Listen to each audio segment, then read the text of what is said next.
Madame, monsieur, bonjour, très heureux de vous retrouver pour ce 12-13. Nous sommes le vendredi 22 mai 2026. Voici les titres de l'actualité de ce 12-13.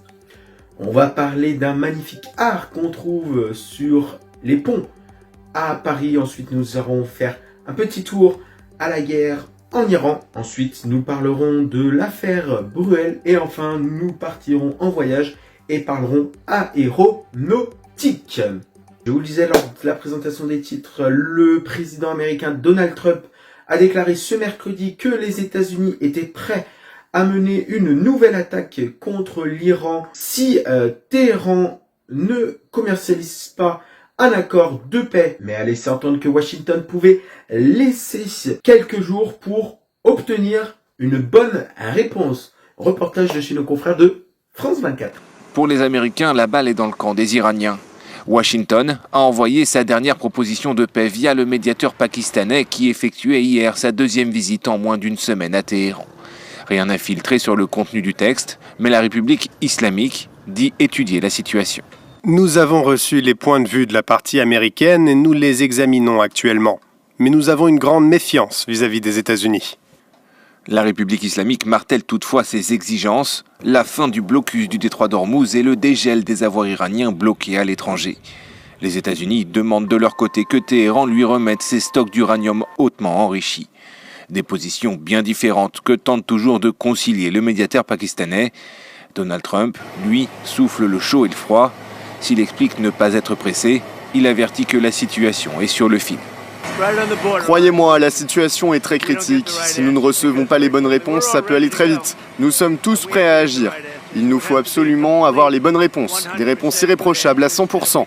Si nous y parvenons, nous économiserons énormément de temps, d'énergie et surtout des vies. Dans le détroit d'Ormuz, la situation reste très tendue. L'armée américaine a arraisonné un pétrolier battant pavillon iranien, soupçonné de tenter de violer le blocus des ports. En début de semaine, Téhéran a officialisé la création d'un organisme chargé de superviser la voie maritime et de faire payer des droits de passage. En 24 heures, 26 navires ont pu franchir le détroit.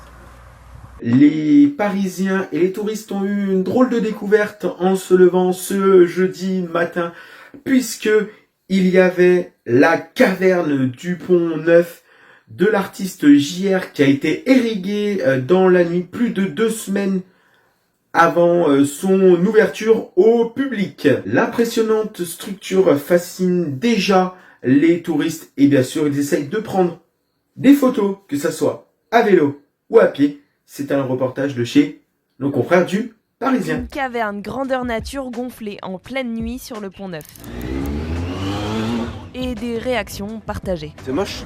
Ça nous remet à l'âge des cavernes. On dirait des belles montagnes, on dirait les Alpes, en tout cas ça fait penser aux vacances. L'œuvre du photographe JR a, quoi qu'il en soit, suscité la curiosité des passants. Ce matin, beaucoup se sont arrêtés, ou pas, pour la photographier.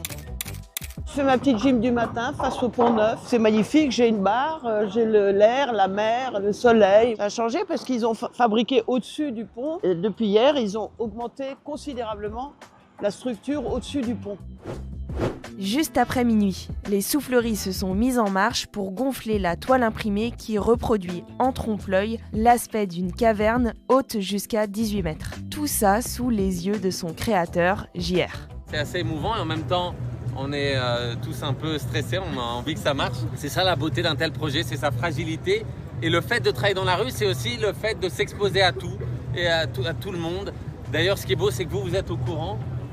Les gens, pas forcément. Le pont n'a pas non plus été choisi au hasard. Il s'agit du plus vieux pont de Paris, achevé en 1606. À ce moment-là, il n'y avait pas de pont qui reliait les deux parties de la Seine. Parce qu'on a ici une partie très très large de la Seine. Les autres ponts, il y a énormément de circulation et je pense que c'est peut-être un bon choix. Il est d'un équilibre incroyable et il donne une impression de continuité justement des deux rives. En 1985, Christo et Jeanne-Claude avaient déjà empaqueté le Pont Neuf avec un tissu doré. Je trouve que c'est un peu une redite de Christo, c'est peut-être tout à fait, c'est un peu différent. Je ne vois pas pourquoi c'est ce pont-là à chaque fois qui est pris alors qu'il y en a d'autres et qui sont moins beaux que celui-là. Celui-là tout nu, il est très très beau. Il a besoin de rien lui, c'est magnifique. Un dernier aspect intrigue Parisiens et touristes. Est-ce qu'on peut passer dessous? Qu'est-ce qu'on peut faire? Est-ce qu'il y a des magasins ou qu'est-ce qu'il y a? Eh bien oui, après quelques ajustements et dès le 6 juin prochain, il sera possible de traverser la grotte 24 heures sur 24. Moi je vais essayer d'aller dessous, j'imagine qu'il fait tout noir là-dedans, donc je ne sais pas bien, je ne suis pas encore allée. J'ai pas lu Le Parisien, donc quand je l'aurai lu, je saurai beaucoup plus de choses.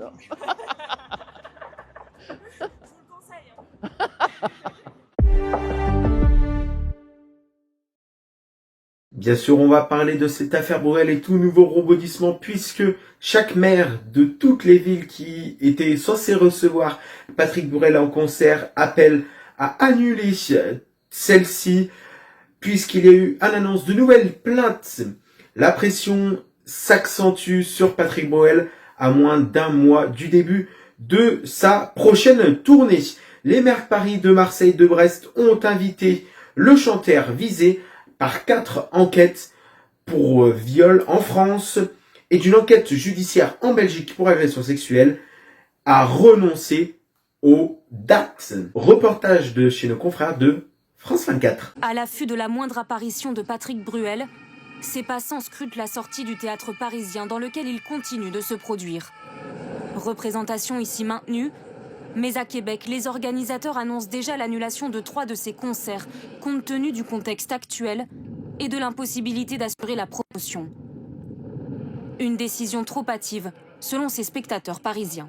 La justice n'est pas passée, donc je trouve cela prématuré. C'est tirer sur l'ambulance, de mon point de vue.